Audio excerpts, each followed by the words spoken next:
Well, hey and howdy folks. Welcome to this, my home studio, and to my third shot at a video art lesson. As you well know, I'd so much rather be there with you in person, and as always has been the case, learning probably more than I'm teaching you guys. But hey, this is what we got to do. We're all probably a little more isolated than we'd like to be. Our hair's getting a little bit longer than we'd hoped it would be. But let's take a lot of pleasure in knowing that we have the opportunity to sit around today and share creativity. So today's lesson is going to be covering the very basics of watercolor. And I'm going to start by letting you know that watercolor is a pretty damn tough nut to crack. I hope it makes you feel just a little bit more at ease knowing that while I can pretty much hold my own, it's not the medium I'm most comfortable sharing with. It's nothing really to do with any particular skill deficit, but actually has a lot more to do with, believe it or not, psychology. So here's the deal. You see, water is uncontrollable. It kind of rages on with a mind of its own, and while we can do our best to try and tame it, we inevitably are going to have to surrender to its will, or as we might say, go with the flow. The same is true whether we're paddling into giant surf, or whitewater rafting, or painting with watercolors. Water in its remarkable variety of states and forms can be as light as mist, or solid enough to effortlessly uphold unfathomable weight without a second thought. So, when working with, playing in, or battling water, most of the time you just kind of gotta let go. And for some of us, letting go is not the easiest thing in the world. I, for one, really enjoy feeling like I'm in complete control, and I get a little nervous when things don't go exactly as they are expected to, which really doesn't make a whole hell of a lot of sense now, does it? So life is full of the unexpected, and fully grasping that fact opens the door to a whole lot of freedom, happiness, and ease, really, that is likely unattainable for someone who doesn't totally get that. Now, what makes watercolor even just a little bit more intimidating is the very fact that once a mark is made, you can't really unmake it. And let me tell you folks, I have tried. So the deal is, you really have a hard time looking back, and it's important to remember that. So, isn't that familiar in life as well? If you spend your whole life trying to look back and trying to improve upon what you've done already, you have a hard time looking into the future and planning what you're about to do. I kind of think of this as like getting a pimple in high school with a watercolor blemish. It's very similar. What usually starts as a very small and insignificant blotch likely turns into a huge mess because of our propensity to obsess and prod and poke. So, I'm thinking of Ben Stiller and Something About Mary. I don't know about you guys.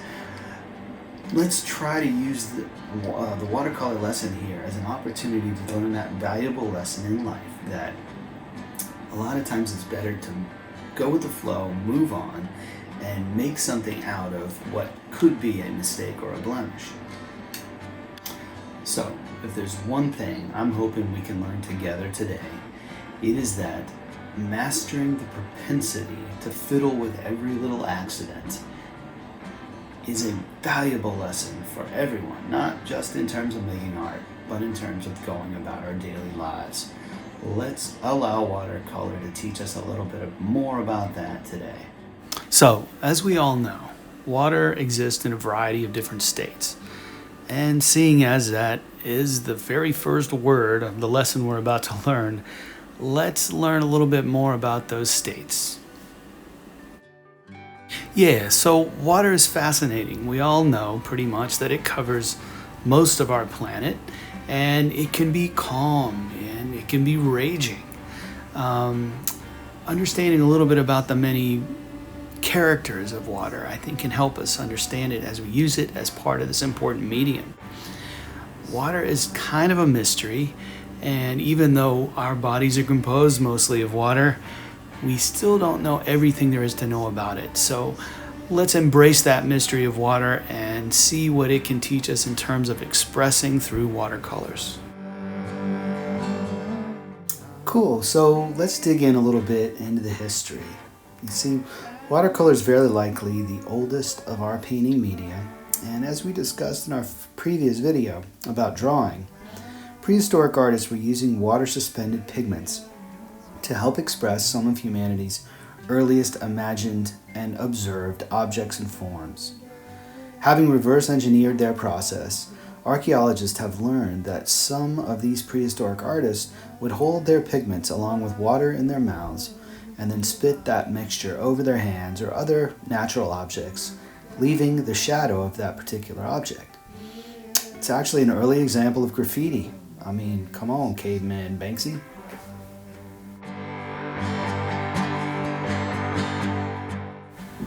So although we can't be exactly certain why, I know there's some absolutely awesome anthropological and deeply philosophical reason, watercolor has remained the preference for Asian artists throughout history.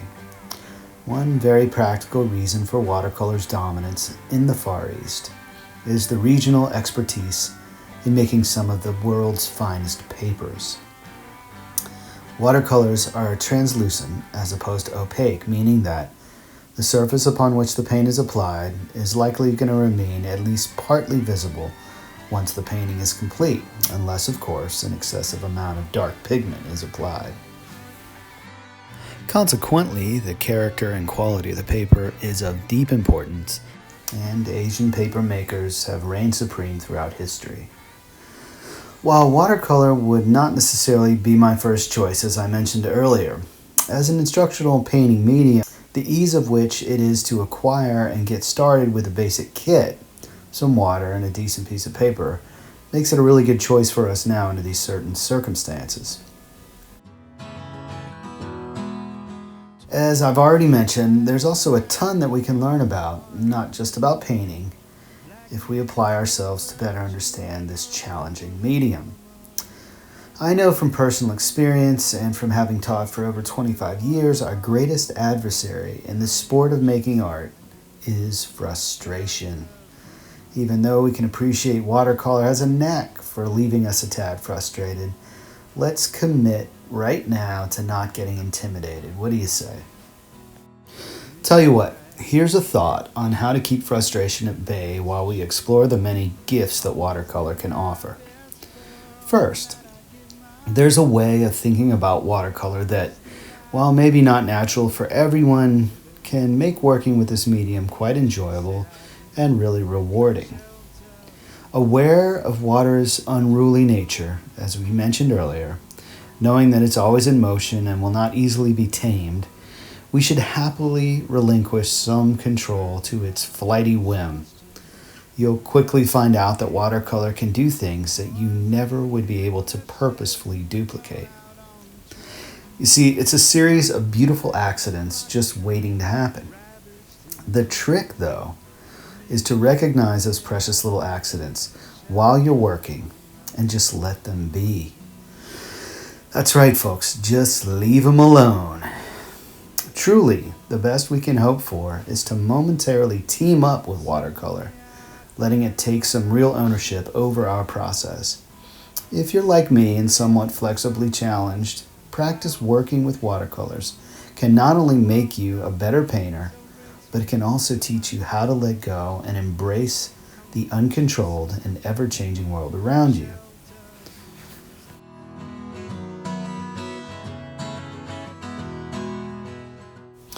As a matter of fact, the very best watercolor paintings are very clearly those which are created by artists who, rather than try and completely own and control the medium, they actually allow the water and paint to play a co-leadership role with them in making their work. In truth, the magic of a good watercolor painting particularly depends upon you allowing water, notoriously unruly and obstinate, to have an important say in what the painting will eventually look like. This is especially true when we recognize that there are a huge variety of artistic media that are far better at other things like creating hyper-convincing illusions of actual reality. Oils and acrylics, with their slow viscosity and forgiving opacity, give an almost limitless capacity to smooth out and fine-tune a shape or a shadow. Their modeling capacity is absolutely unmatched. The same is more or less true of other opaque media like gouache or fresco. So let's save that particular kind of artistic hammer for when we pound on a different kind of nail. With watercolor, let's just let the voodoo that it do so well. Yeah, there's a lot of different ways to describe that particular voodoo quality in a watercolor painting. You might hear things like loose or painterly, free or playful. However you describe it, the painting looks fresh, it looks spontaneous and never overworked. And that's probably the hardest thing to manage. It's interesting to note that often when something's going right in a painting, any kind of painting really, kind of similar but the opposite of that high school pimple, the artist is ever more powerfully drawn to that particular area that's going well. Let's just say you're doing a landscape and you just happen to nail a little house on the hill, right? Rather than letting that house stand as it is in all of its accidental glory, you find your brush returning to it almost as if there's some magical thing that happened there that you feel you could pick up and move around to the rest of the painting, right?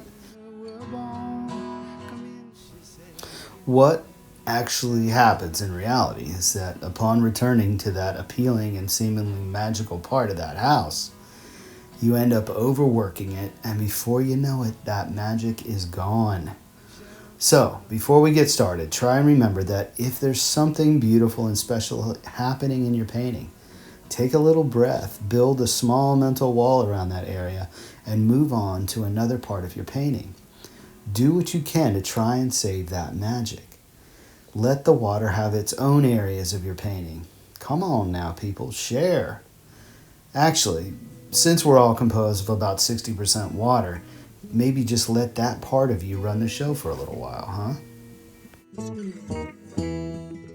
So I think at this point it might be helpful for us to understand just a little bit more about what makes watercolor, practically speaking, and how that might be different from some of the other mediums available to us painters. Watercolor can come in a variety of different forms, and that can be a little confusing for some. Most of us have seen, or perhaps are even working currently at this very moment with the standard watercolor cakes. You know, the ones that come in those neat little white plastic boxes. You may also be slightly less familiar with watercolor that comes as a viscous liquid in tubes. And while these both seem quite different, they're basically the same thing and can be used for exactly the same purposes. Both types of paint, cakes or tubes, use gum arabic as a convenient binder that is more or less activated depending upon how much water you're using at the time.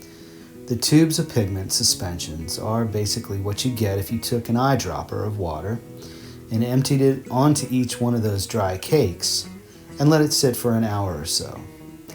That works in reverse as well. Take some of the tube paint and you leave it out for a period of time, and eventually it's going to dry up and look pretty much like one of those cakes. On that note, here's a little trick. If you're ever creating a fresh palette of watercolor from old tubes of paint and you unscrew one of them only to find out it's rock solid, don't chuck it, folks. Just get a pair of pliers and peel off the tube skin and use it like a cake. No harm, no foul, no waste. So basically, tubes and cakes are both just about the same thing.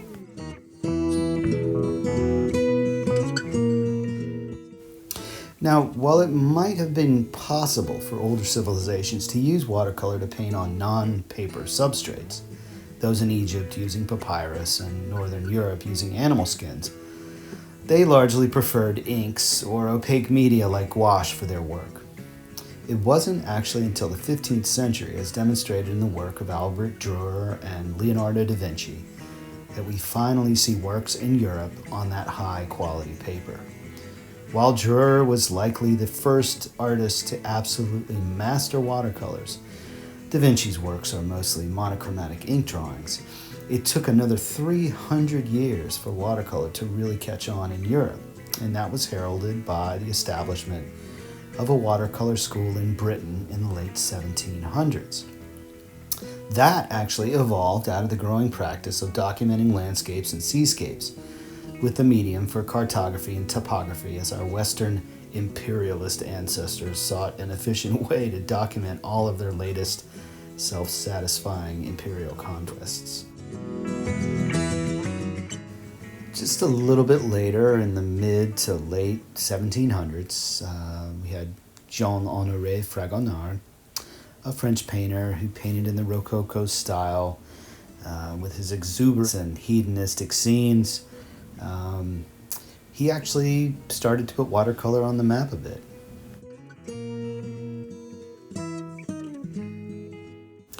And then, of course, we have Joseph Mallord, William Turner, who applied his trade around the same time as our friend Fragonard. He's also known as the guy who had one too many names in his name. He was known primarily for creating atmospheric paintings and was considered an English romantic painter, although he could do crisp, geometric, and more literal renderings.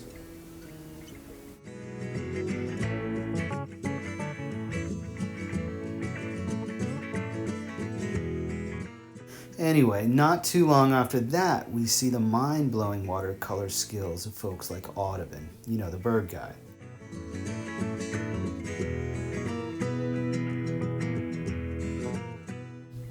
Another absolute genius with the watercolor brush is my favorite Winslow Homer.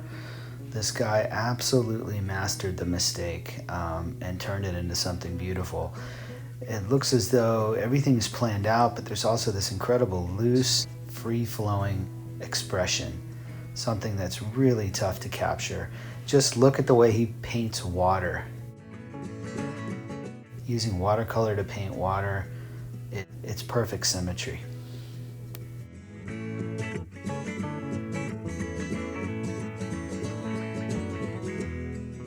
And then we got our old pal Thomas Eakins. So I didn't include a lot of his work, but I just wanted to show you one example of a truly remarkable watercolor painting. You can see that while it's loose and free and definitely not tight, it really clearly represents reality. And you can see the free little squiggles that he puts on the boat. He knows what he's doing.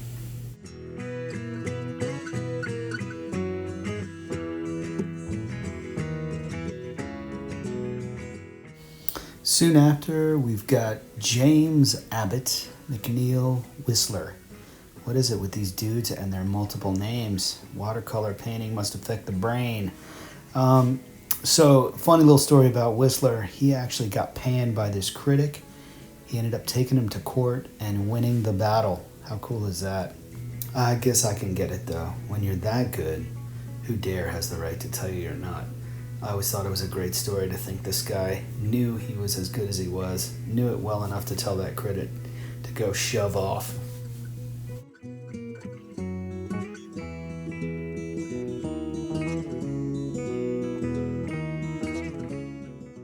Check out this Anders Zorn watercolor painting from 1886. And yes, I said watercolor.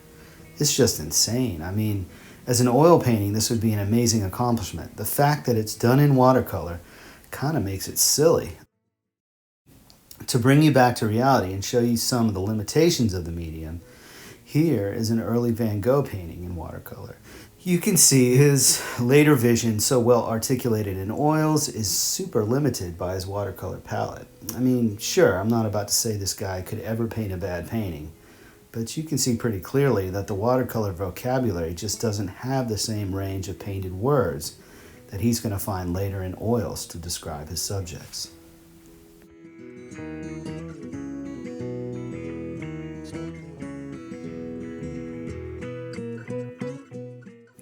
Yeah, so Cezanne got into it pretty well, as you can see with these fine paintings.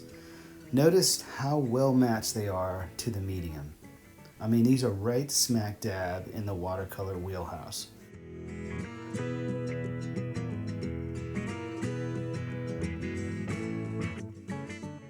I do apologize for how some of these pictures are a little bit blurry, but I thought it'd be really important to include more of Cezanne's work just so you get an idea of how smoothly he was able to transition from his opaque work to his watercolor work.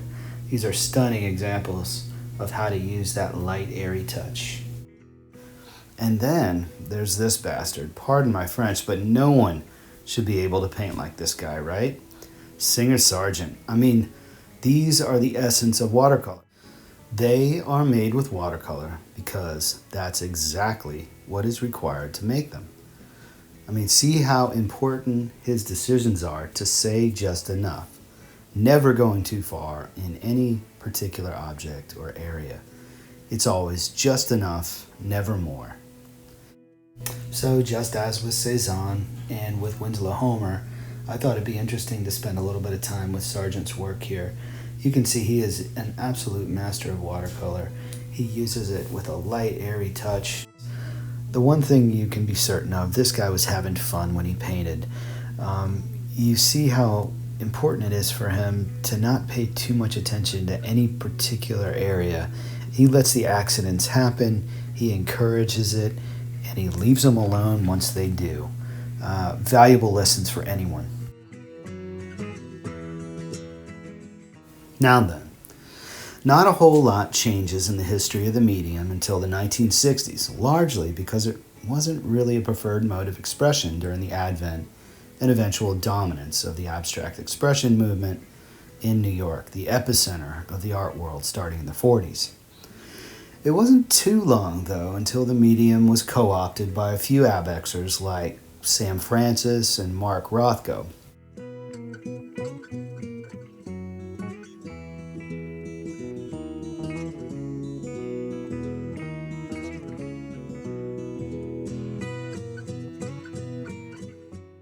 So, as I was digging around for images for this video, I was checking out some of these old Rothkos and really surprised to think that a guy who ended up doing beautiful big color field paintings was making watercolor cats and abstract paintings that almost look like a really loose Moreau painting. Really interesting. You never know what you're going to find. Another discovery as I began collecting images for this video was the predominance of local San Francisco watercolorists who actually kind of made it big in the abstract expression movement. One of which, of course, is Nathan Oliviera. And interestingly, I got to meet him through the program Art with Elders. He was one of our honorary elder artists, and he actually donated a print of this very watercolor shown right here. Lovely guy, and an incredible teacher too. Someone I really looked up to.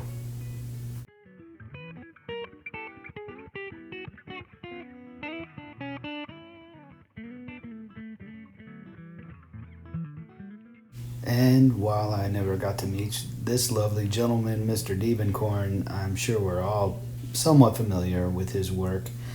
Certainly is well represented at the de Young Museum, and an amazing watercolorist, someone who has made a real impact on the Bay Area art scene.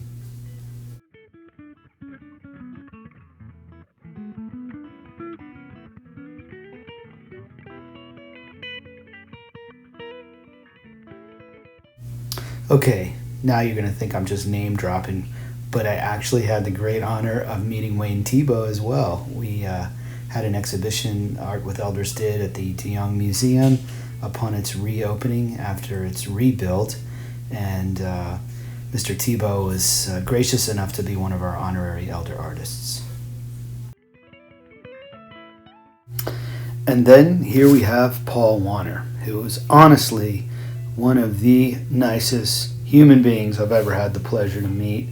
He actually invited us, myself and a friend, to his studio, and he was in the middle of a watercolor series, and he asked us which one we preferred and why. We had a nice long discussion, and he ended up giving us that painting as a donation to the program.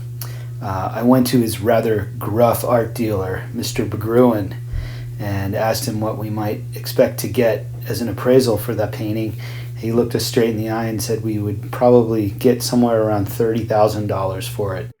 So at that time, when I realized the magnitude of Paul's generosity, we were just so overwhelmed by that and by his trust in our mission and our program. It was really a great moment. I mentioned earlier the unfortunate reality that women artists of all kind, watercolor painters and other artists of any ilk, were never really taken as seriously or given the historical prestige they deserved. One great exception to that general rule is Georgia O'Keeffe, who, by her own tenacity and talent, created an opening into the art world for herself and for many women to come. I look at these paintings and understand her talent is so incredibly powerful, and her ability to paint not just the figure, but flowers, abstraction, whatever she put her mind to do, she could pull off. Pretty amazing woman.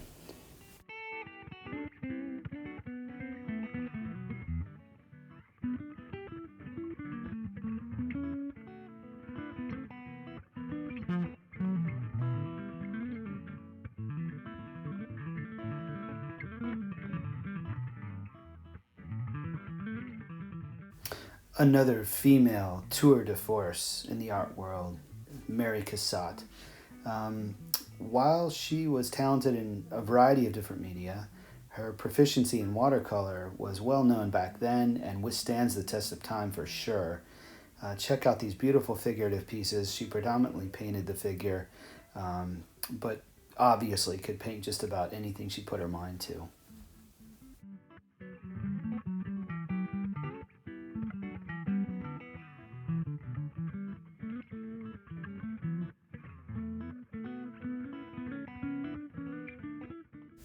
So one interesting thing about watercolor that I've learned over the years is there are a lot of little special techniques that you can learn and perfect that can prove really helpful for painting particular objects or create certain conditions.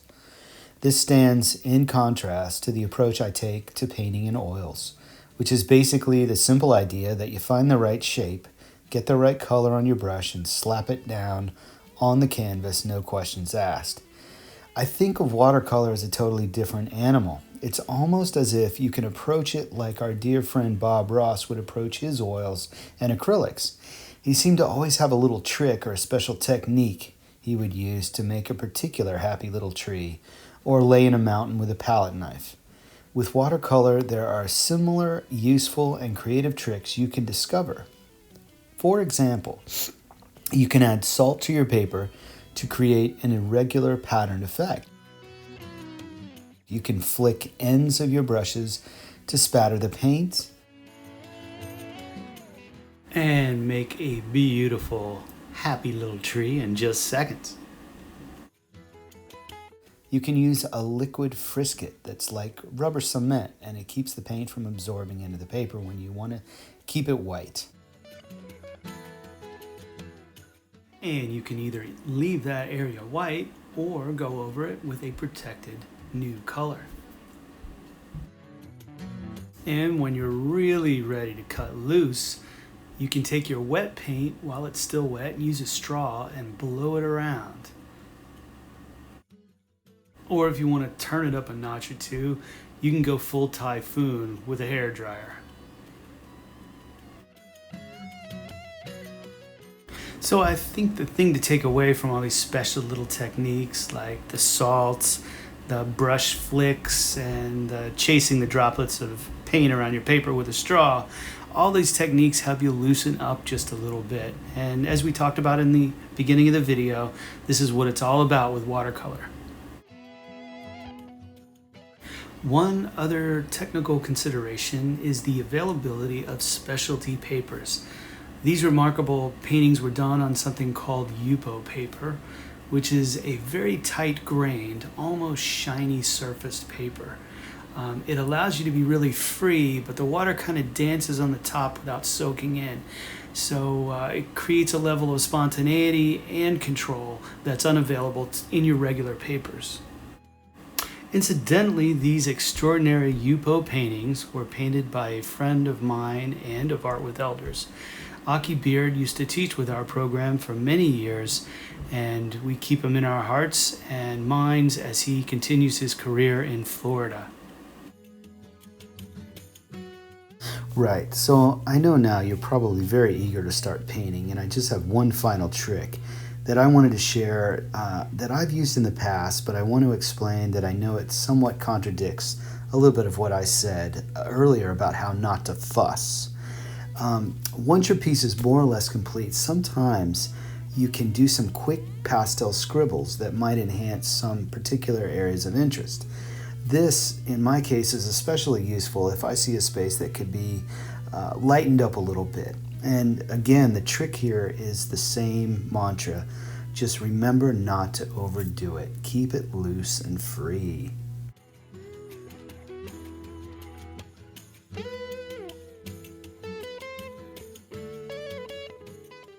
All right, folks, so now that we've run through some of the basics, how about we give this exciting medium a try? My hope has been to run through enough information that you begin to just get a tad restless, but not go crazy.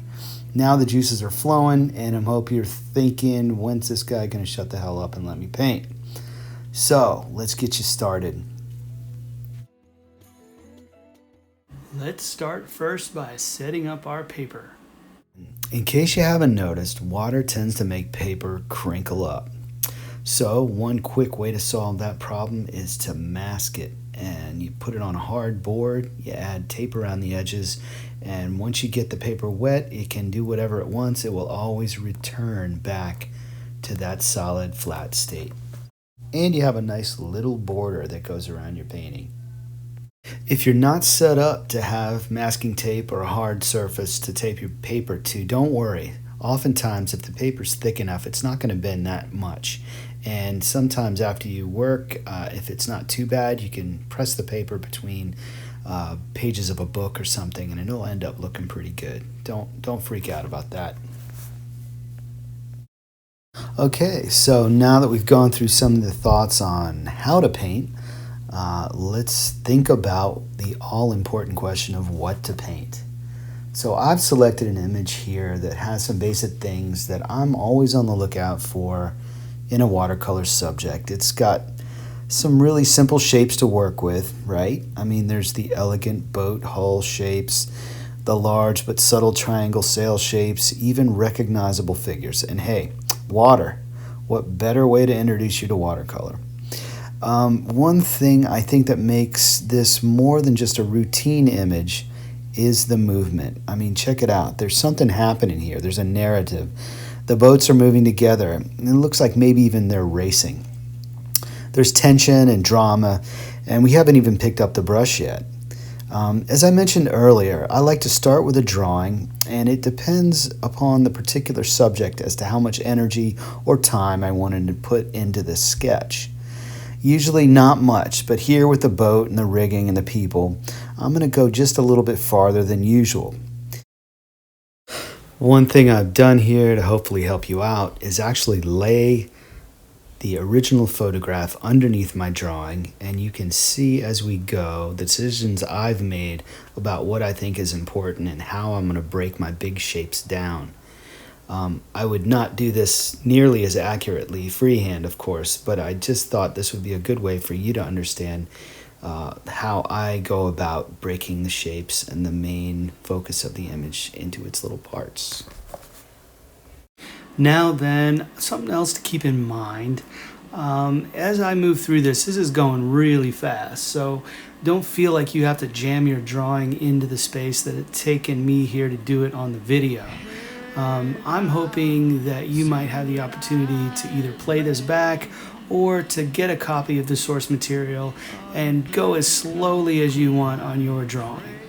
Now, once we've gotten things fairly lined up and the notes are comfortably specific without overdoing it, it's time to start with a watercolor. Drum roll, please.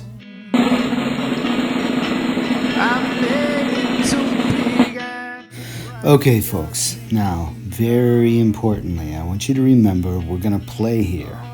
and not try to make anything just perfect, right? So with most other two-dimensional painting media, I have always had a very specific routine of addressing the objects and shapes that are largest and furthest away from the picture plane. That way, with opaque medium, I'm actually layering things on top of each other as they come forward within the picture. Get it? So you kind of block out your background first, then literally paint the objects on top and in front of that background. And this is repeated until you lay the very last layer on top of everything, those little highlights. It's literally the closest thing to the viewer's eye. With watercolor, you have to make some changes to that basic technique, I've found at least. Primarily because of the inability to lighten areas that you've painted dark. It is important to ease those darks in slowly. If there's an area that calls for a mid-tone, ultramarine blue, and you dig that brush deep into your color and you slap a super dark tone in right away, you're going to want to lighten it back up. And yeah, that ain't happening. So if I'm painting a mid-tone, my first stab at it will err on the side of being too light, especially in these first few stages of a painting. That's another thing. I see each painting as a little ball game or a music recital. It's always good to warm up a bit, so ease into your work. Make sure you've stretched and you've gotten your equipment all tuned and strung up just right. This could mean taping out your paper like we talked about, setting up your palette, making sure your water's clean and rag is nearby, all that stuff. I really can't emphasize enough how important it is to have everything set up as well as you can get it before you start. There's nothing more frustrating than beginning a painting, having to put your brushes down and readjust everything. Okay, so let's scoot back just a little bit farther and we'll pick up where we were blocking in some of the stuff in the background there. Just wanted to show you how you can ease your colors in and still try to work with those back to foreground principles. As you see here, we're moving in the middle of the painting and it's hard to stay hard and fast. Any really predictable rules of front to back or dark to light. So you'll see I'm bouncing around just a little bit and I would expect you to be able to do the same thing. Part of letting go is not trying to stay really strict to your rules. Now I'm getting near the end of the painting and I'm trying to pick out details that I want to focus on without getting too uptight. You'll see I'm getting a little bit into the figures, working with some of the shirts and doing a little bit of shadow work on the pieces, but I'm not trying to spend too much time on any one thing, and I'm trying to, of course, just do it in one pass. That's super important to remember. You're not going to get to go back and really dive too deeply into any particular part of the painting. And so there you go, folks. Not a bad little painting, I guess. Could be better. One thing I think you can notice that there are areas of clarity and description and areas that are not as well fleshed out.